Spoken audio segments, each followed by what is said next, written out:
ये तो आम बगीचा, ये आम का बगीचा है जैसा आप देख पा रहे हैं।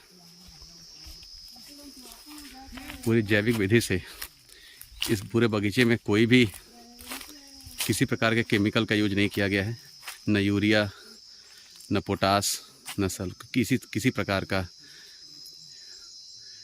रासायनिक खाद नहीं दिया गया है। केवल गाय के गोबर और गोमूत्र से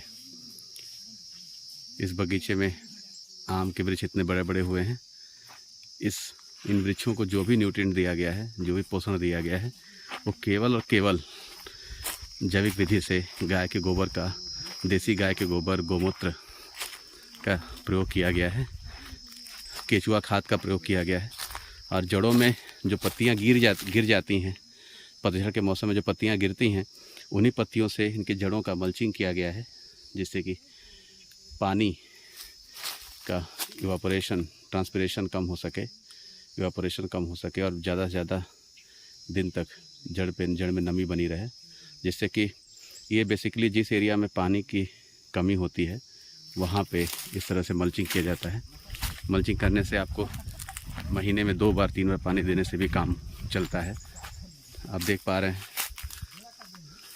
किस प्रकार का फल है। देखिए, जबकि अभी इनका कहना है कि यहाँ पे करीब, इस बगीचे में करीब 70 से 80 पेड़ हैं आम के।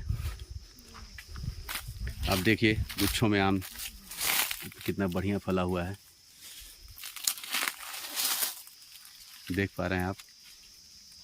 जैविक विधि से लोग बोलते हैं कि आप जब तक रासायनिक खाद का इस्तेमाल, DAP, यूरिया का इस्तेमाल नहीं करेंगे, तब तक आपको अच्छी फसल नहीं मिलेगी, फल अच्छे नहीं होंगे। किंतु आप यहाँ देखिए, अगर आप जैविक विधि से बढ़िया से लगन से खेती करें तो आपको अच्छे उत्पाद मिलेंगे।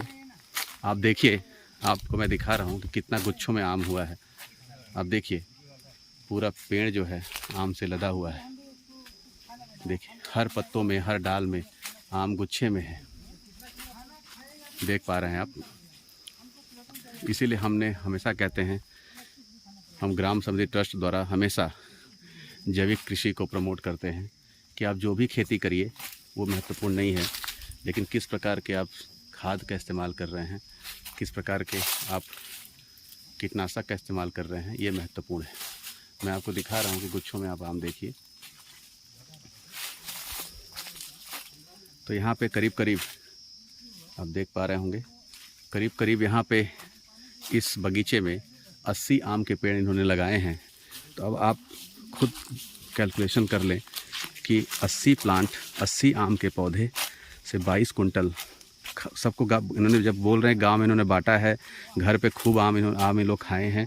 उसके बाद करीब 22 कुंटल आम इन्होंने बिक्री किया है 40 रुपये किलो के हिसाब से। तो 2200 किलो 40 रुपये के हिसाब से आप जोड़ सकते हैं।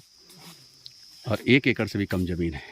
तो अगर हम आम या किसी भी हॉर्टिकल्चरल क्रॉप या किसी भी फलदार वृक्षों की खेती करें, तो एक तो ये ऑर्गेनिक खेती कहलाती है। इसमें ऑर्गेनिक, उस फल को हम ऑर्गेनिक बोलेंगे, जैविक फल बोलेंगे। तो जैविक फल का अगर हम ठीक से मार्केटिंग करें तो हमें अच्छा मूल्य मिलेगा। अभी तो ये 40 रुपये किलो तो जनरल आम जो होता है, जनरल फल होता है, साधारण फल, उस हिसाब से बिक्री कर रहे हैं।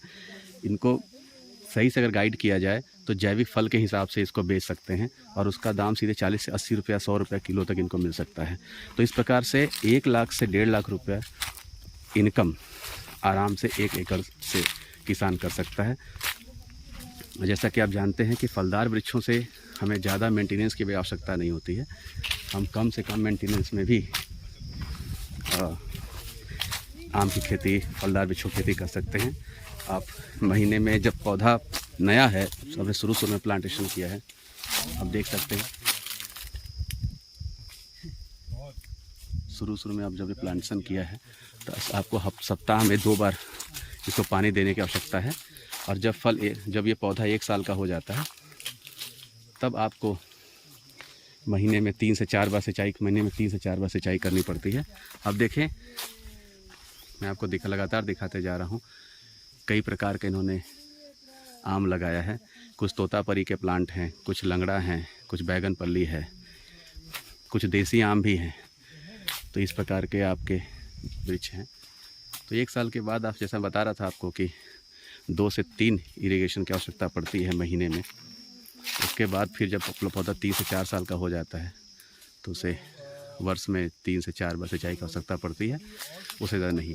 तो आप दूसरी खेती भी कर सकते हैं साथ में, और बगीचा भी आपका रहेगा, जिससे कि वातावरण भी बहुत शुद्ध रहेगा, और जैविक कृषि को भी प्रमोट कर सकते हैं और एक अच्छी आय प्राप्त कर सकते हैं, जो कि बहुत महत्वपूर्ण है किसानों के लिए। आप आम देख सकते हैं गुच्छों में।